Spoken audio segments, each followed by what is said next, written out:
International शोहरत के हामिल social worker पीर बहार शाह के परपोते मुस्लिम लीगी वर्कर मरहूम सैयद मोहम्मद वलायत शाह, जिन्होंने अपनी सारी ज़िंदगी मुस्लिम लीग की तंजीम साजी में गुजारी, उनके बेटे पीर सैयद मोहम्मद मोइन शाह इस्लामाबाद से समाजी कारकुन गुलरेज अख्तर, वाजिद महमूद कराची से मोहम्मद शफीक समाजी कारकुन, Malak Amanat doctor Akbar Ali Vati, Hanan Khan media person, Arshad Hussain media person, Irfan Rumi media person, Mohammad Aamir Qari, Taj Mohammad Hazarvi, Ahmad Umair ने मुश्तरका बयान में कहा कि इस ईद कुर्बान पर लोगों की बेबसी नाकाबिले बर्दाश्त थी।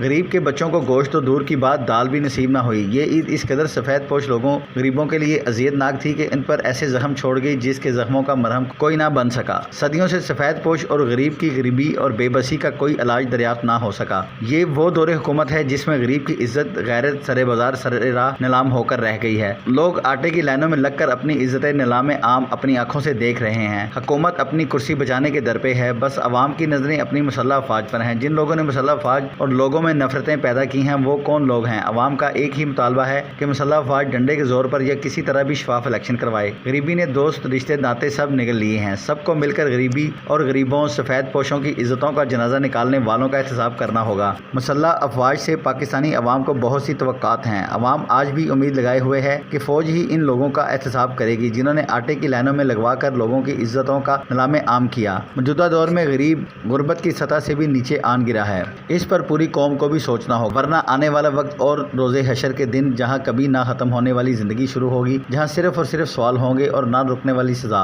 और जजा होगी। इस वक्त से डरना होगा। Arshad Ali Ansari, city 1 news, Lahore.